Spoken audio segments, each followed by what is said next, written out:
नमस्कार दोस्तों, आप सभी का हार्दिक स्वागत है हमारे चैनल क्रोसेंट एस्ट्रो में। आज हम बात करेंगे वेद पुराण के बारे में। वेदों में देवी देवताओं, ब्राह्मणों, ज्योतिष और गणित का वर्णन किया गया है। वेद इसीलिए महत्वपूर्ण है क्योंकि उसे किसी व्यक्ति द्वारा नहीं बल्कि ईश्वर के द्वारा ब्राह्मणों को दिए गए ज्ञान के अनुसार लिखा गया है।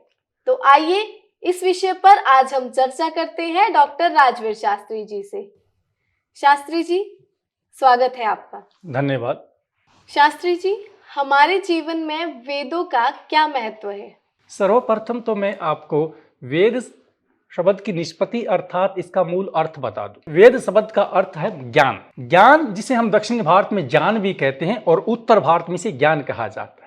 जो वेद के ज्ञान को जानना चाहता है, लेना चाहता है, उनको इसका अध्ययन करना चाहिए। और मनुष्य के जीवन के ऊपर यदि कोई महत्व, कोई प्रभाव, कोई साक्षात दर्शन की कोई शक्ति है तो वो हमारे वेद हैं। क्योंकि वेद एक पुरुष है और वेद एक पुरुष है जो कि रचना के माध्यम से है। इस प्रकार की संस्कृत साहित्य में हमें टिप्पणियां भी मिलती हैं और अनेकों विद्वानों ने इनके ऊपर चर्चा भी की और बहुत कुछ लिखा भी। ये नहीं कि केवल भारतवर्ष के विद्वानों ने वेदों के ऊपर रिसर्च किया या कुछ लिखा, बाहरी विद्वानों ने, पाश्चात्य लोगों ने भी हमारे वेदों के ऊपर काफी काम किया है। आज भी हम वर्तमान की बात करते हैं तो नासा में हमारे वेद स्थापित हैं। अमेरिका के वैज्ञानिक, बड़े बड़े शोधकर्ता हमारे वेदों के ऊपर आज भी रिसर्च कर रहे हैं भी कौन सी शक्ति, कौन सी तरंग, कौन सा मंत्र, कौन सी पावर ऐसी इनके मंत्रों में है कि भारतीय लोग, ऋषि मुनि एक मंत्र बोलते हैं और व्यक्ति का जहर दूर हो जाता है। यदि किसी व्यक्ति को सांप डस ले, अथर्ववेद में ऐसे मंत्र बताए गए, यदि हम उस मंत्र को पढ़ लें तो सांप का जहर उसके ऊपर असर नहीं कर पाता है। ऐसे ऐसे मंत्रों की उत्पत्ति है। यदि किसी को त्वचा रोग हो जाता है, उसकी त्वचा का झाड़ा लगाया जाता है मंत्र के माध्यम से। ये प्रथा कहाँ? ये अथर्ववेद से ऐसी प्रथा निकल कर आई है। मैं बात प्रारंभ से ही आपके समक्ष रखता हूं। जैसे कि मैंने बताया कि वेद एक पुरुष है और इस पुरुष के षड अंग हैं। षड शब्द संस्कृत भाषायाम एव अस्ति, पंचमूल हिंदी भाषायाम षड 6 को बोलते हैं। अर्थात वेद पुरुष के 6 अंग हैं और वो 6 अंग कौन से हैं? शिक्षा, कल्प, व्याकरण, निरुक्त, छंद, ज्योतिष शास्त्र। इसे चक्षु भी कहते हैं, ज्योतिष को। ये वेद के 6 अंग हैं। इन 6 अंगों का अध्ययन कर कर ही हम वेद में प्रवेश कर सकते हैं। और जहां तक वेद को पौरुष की बात है तो इस बात का स्पष्ट निश्चय करना मेरे लिए भी संभव नहीं, परंतु हमारे प्राचीन ऋषि मुनि और आचार्यों ने काफी इसके ऊपर जिक्र किया और उन्होंने कहा है कि जो वेद हैं वो अपौरुष हैं और अपौरुष अभिप्राय ईश्वर के द्वारा रचित हैं।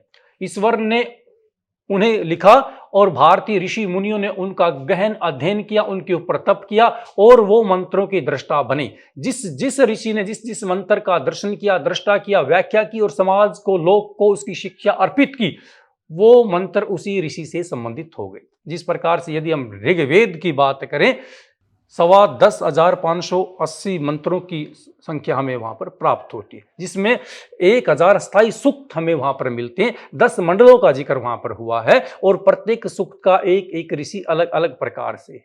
जिस भी ऋषि ने जिन सूक्तों की व्याख्या की और या जिनको दृष्टा बनकर जिनके ऊपर काम किया, वो सूक्त उन्हीं के नाम से प्रसिद्ध हो गए। अर्थात ईश्वर के बाद यदि वेद के ऊपर कोई काम करने वाला जनमानस था हमारी भूमि के ऊपर, वो हमारे ऋषि मुनि थे।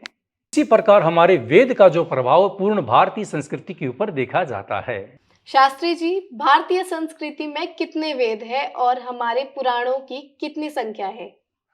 यदि हम अपने वेदों की संख्या की गिनती करते हैं तो हमारे 4 वेदों की मुख्य गिनती होती है, जिसमें ऋग्वेद, यजुर्वेद, सामवेद, अथर्ववेद।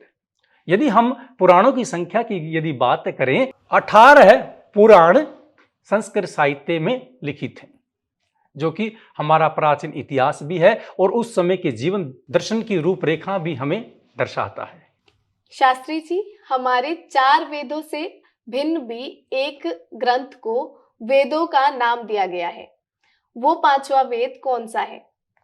4 वेदों से पृथक कर यदि हम पंचम वेद किसी ग्रंथ को मानते हैं तो वेद व्यास विरचित महाभारत को हम पंचम ग्रंथ मानते हैं, क्योंकि भगवत गीता भी महाभारत के भीष्म पर्व का ही अंश है और ये विशाल महाकाव्य है। हमारी महाभारत के अंदर 1 लाख श्लोकों का समायोजन है, जो कि पूरे विश्व की सबसे समृद्ध ग्रंथ है। इससे बड़ा कोई ग्रंथ दुनिया में प्राप्त नहीं होता। ये जीके का प्रश्न भी उत्पन्न होता है। शास्त्री जी, वेद और पुराण में क्या अंतर है? वेद जो हमारी रचना वो अपौरुष है, ईश्वरकृत है, जिनका हमें अन्वेषण पूर्ण रूप से प्राप्त नहीं होता। और पुराण जो हमारी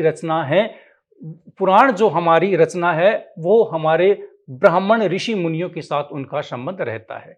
अर्थात वेद हमें ज्ञान देते हैं, अति प्राचीन है। पुराणों में हमें हमारे पुराने इतिहास की जानकारी प्राप्त होती है। जिस प्रकार से यदि हम पशुओं की बात करें तो हमें वेद से, पुराणों के ज्ञान से इस चीज़ का पता लगता है कि वैदिक काल की जो हमारी संस्कृति थी उसमें गाय को सबसे उत्तम देवता माना जाता था, जो कि आज तक प्रचलन है। घोड़ों का जिक्र भी उस समय प्राप्त होता है, असुरों का जिक्र भी उस संस्कृति में प्राप्त होता है। और जो जीव पशु पक्षी आज भी पाए जाते हैं, देवताओं का जिक्र होता है। कौन सा देवता की सिद्धि के लिए यदि वरुण इंद्र की स्तुति करते हैं तो वर्षा ऋतु आ जाती है, किसानों के लिए वर्षा करते हैं। धन की यदि हमें आवश्यकता पड़ती तो कुबेर देवता की स्तुति करते हैं। सर्व कल्याण के लिए महादेव को हम याद करते हैं। प्रेम संबंधों को मजबूत करने के लिए भगवान श्री कृष्ण का आशीर्वाद प्राप्त करना चाहते हैं। इस प्रकार प्रत्येक देवता का को किसी न किसी प्रकार से प्रकृति से संबंध मनुष्य का कल्याण करता है। ये सबसे बड़ा उत्तम मार्ग हमें वेदों और पुराणों से प्राप्त होता है। अर्थात कहने का अभिप्राय, तात्पर्य यह है, जितना भी हमारा प्राचीन इतिहास है, यदि हम अपनी भारतवर्ष की जड़ों की बात करते हैं तो उसका जो अंश है, उसका जो ज्ञान है, वो हमें वेदों के माध्यम से ही प्राप्त होता है। शास्त्री जी, आधुनिक युग में वेद कैसे उपयोगी है और उससे हमें क्या सीख मिलती है? आधुनिक युग में और आज के युवाओं के लिए, आज के समाज के लिए वेद की उपयोगिता की बात करें तो हमारा शब्दकोश भी अल्प पड़ जाएगा।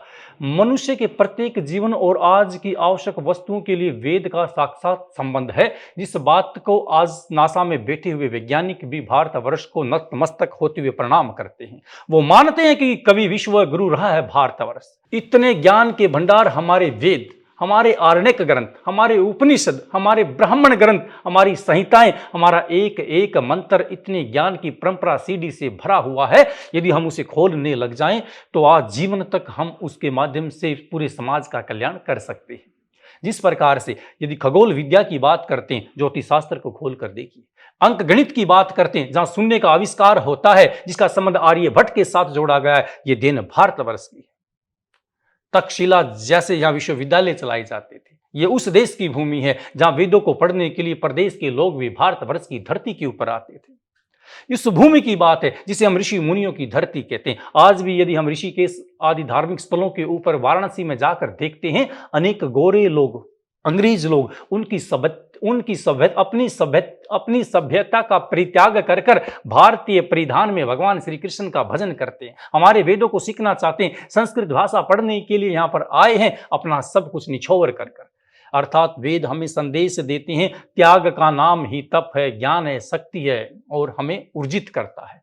जिस प्रकार से श्री राम ने 14 वर्ष के लिए वनवास चले गए, त्याग किया, और त्याग के बाद जब वो वापस अयोध्या लौट कर आए, जब वो घर से निकले तो युवराज राम थे, और जब वापस लौटे तो मर्यादा पुरुषोत्तम राम कहलाए। त्याग के बाद श्री रामचंद्र जी मर्यादा पुरुषोत्तम बने।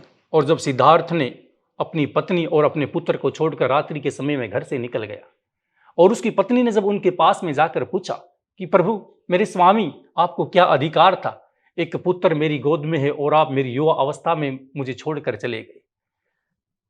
तो महात्मा बुद्ध ने कहा, जो व्यक्ति आपको छोड़कर चला गया था, जिसने आपका परित्याग किया, वह गौतम बुद्ध है। तो अर्थात सिद्धार्थ से महात्मा बुद्ध बनने का जो मार्ग है वो किसके पीछे? वो त्याग के पीछे। जैन मुनि महावीर घर को छोड़कर त्याग करना पड़ा।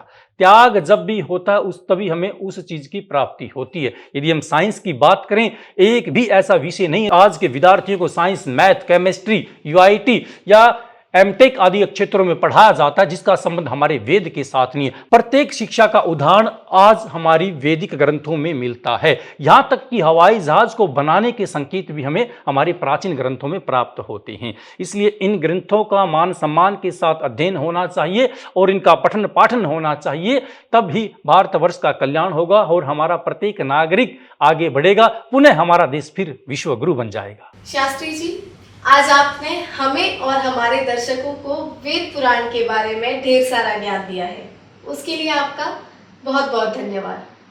अभिवादन करते हैं आपका। ऐसी ही विशेष जानकारी जानने के लिए हमारे साथ जुड़े रहिए क्रोसेंट एस्ट्रो पे। धन्यवाद।